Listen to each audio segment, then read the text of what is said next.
Scorpio. Welcome to your June 2021 Astro Update. It's Raina here. All right, so what is happening? Well, now that I think about it, you're going to have a concentration of energy, including a solar eclipse in the house that you rule, the eighth house. So sometimes I'm like, okay, eighth house for a lot of people, but when someone has important transits like an eclipse through a particular house that they rule, I think that there is such a connection there that even if it is challenging for other people, that it can actually be really good for you. So the eighth house that you rule is connected with issues of transformation, and that's why it's connected to death. It's connected to the death of the old self.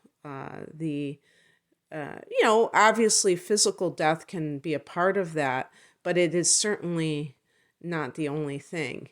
It's also the house of shared resources. So it is a money house, but not the money that you are earning, but the money that you are connected with in some way or that comes to you. So whether it's a spouse's money, or if it's money that you're getting from some kind of outside source or a loan, that can all be a part of that. So as the month begins, you have the sun in Gemini, so the sun is in that house. Mercury is retrograding in that house. So for sure, some of you may have some kind of a legal matter involving, let's say, a will, because Mercury can be these contracts. And if there is something that is being disputed or along those lines, then it has to be worked out. And Mercury is going direct on the 22nd. So it's going to be going direct in just a matter of weeks. So on the 2nd of the month, Venus goes into Cancer, fellow water sign. So for you, this is the 9th house. Venus in the 9th house can bring some kind of romance with someone from another country, another ethnicity, something different from you. And it can also, since Venus is associated with money, you could profit from publishing, from, I think, advertising. I can't remember if that's the 9th house. If you have any type of connection to foreign countries that has a business angle, that might be very favorable for that. This is a global house. And this is such a great time to take a vacation because you'll really enjoy it. Venus is about pleasure, and this is like a situation where you can really expand yourself. This is the house of expansion. So, and take pleasure in it because you're broadening your horizons. On the 10th, we have that solar eclipse at 19 degrees of Gemini, affecting your 8th house. This is the phoenix rising from the ashes. You feeling a sense of rebirth and feeling it with an extra emphasis being a Scorpio. This is right up your alley. To me, Scorpio has 9 lives, and this is one of them, where you may feel like you're undergoing major transformation. And the North Node is tied to the nodes, both the North and the South Node are tied to these areas. So the North Node is in this area, and I thought there was something else going on there. Well, this the sun is still there. Obviously, that's a conjunction between the sun and the moon at the time of the solar eclipse. And this can also provide opportunities in the future for something to do with the occult, including astrology and the tarot, but also including any kind of metaphysical topics that you may be studying or training for some specific skill. Because actually, with Venus in the ninth house, this is also connected to God, but in a more overt versus covert way. And that could, if you are somebody who has gone through like yoga teacher training, maybe you're starting to get clients. The very next day on the 11th, Mars goes into Leo, fellow fixed sign. So it's in an angular house. In this case, the 10th house of career, very important area. Mars in the 10th house can be kind of contentious with people who are in positions of authority over you. You might find that you're clashing with them, that you're not as cooperative, that you're challenging them, challenging their authority over you, being rebellious, in other words. It can also just be that you're very ambitious at this time. Make sure that you're not stepping on toes as you claw your way to the top, that you are respecting other people's right to do what they're doing, and that you're not just so eager to succeed that you're not respecting their right to experience success as well. That that competitive quality can come through Mars, and this is one of those things where if you have something like this in your natal chart, and it's funny because even Pluto, one of your rulers, Mars is one of your rulers too, but Pluto, in the sixth house of work, let's say, it could be a 10th house of career, the person can create a lot of animosity around them because they have so much obsession or drive to succeed that other people don't feel comfortable around them. And I think we've all experienced that in the workplace, where some people are just like giving it everything they have, but not because they're necessarily trying to do a good job for its own sake, because they're trying to get ahead. And so the best case scenario is having a lot of energy to do what you need to do. And if that means that you're really embarking on this big project and you need to burn the midnight oil, well, you can. On the 20th, the sun goes into Cancer and Jupiter goes retrograde. So the sun is going into the fellow water sign trining you, Scorpio, sun and rising. And this is coming from that ninth house. And that's also, giving you a very positive type of an influence. So that can feel really good. When the sun is in our ninth house, we just may feel very positive in general. And Jupiter is retrograding in another water sign, Pisces. I didn't put it down, but actually Neptune is retrograding in Pisces as well. For some reason, I dropped the ball on that one. You're the only sign out of 12, because you're the last sign I'm doing, Scorpio, that I'm telling you this. I was going to say I'm admitting it to you, but I really didn't find out about it until last night, and I left it off my list. And no big deal, because it's an outer planet. But the truth is that, you have these two transits in the fifth house of romance, and they're both retrograding, Jupiter and Neptune. And Jupiter is actually going to go back into your fourth house in late July. So it's going to affect your home front more, and then stay that way until late December. So you're going to have a long stretch of it in your fourth house. But from now until late July, you have the benefit of it going in, staying in that fifth house.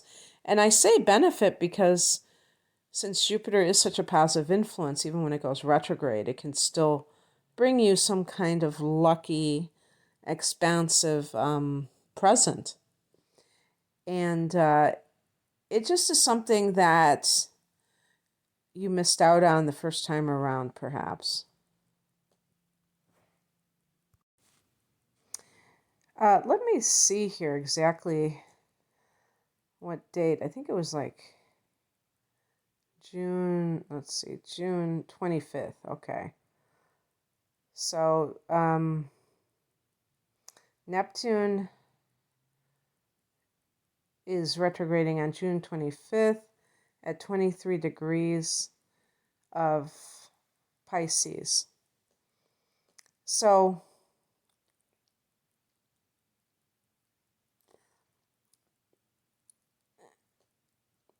Neptune retrograde can give you the sense of disillusionment sometimes because you see things much more realistically. And yet, it can be very good if you have been involved with somebody in a relationship and you have been kind of had the wool pulled over your eyes. You have chosen to be very selective in how you view something. And that kind of thing you find very... it can be very disillusioning because Neptune can have a very romantic influence. It can create this like an idealistic climate for your relationships, but it might not be very it might be very deceptive, and it's good for you to know about these things. So it may affect your love life in some way. And when Jupiter is retrograding, it might be more of like a ethical thing where you're really questioning, what is love all about? What is the purpose of love? What is the meaning of it? With Scorpio, there's always it's always fraught with that kind of drama, the intensity of it. And yet sometimes you may have to realize maybe you have been the one that has kind of created this self-fulfilling prophecy for yourself, because if you don't have trust in people, and then they show up as deceptive, you can prove yourself right, but did you pick the right person? Did you treat your partner with respect, which also includes if you don't trust that person, then that is showing that you don't respect them. Now, they may give you very good reasons not to trust them. I'm not saying that. But still, when you don't trust someone, there is a sense of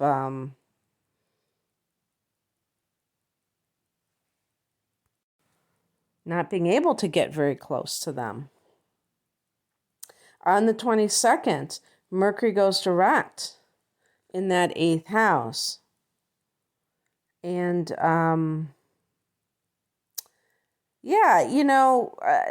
other thing about Mercury going retrograde in this 8th house, like if it is some kind of a contract that has something to do with a divorce or a will.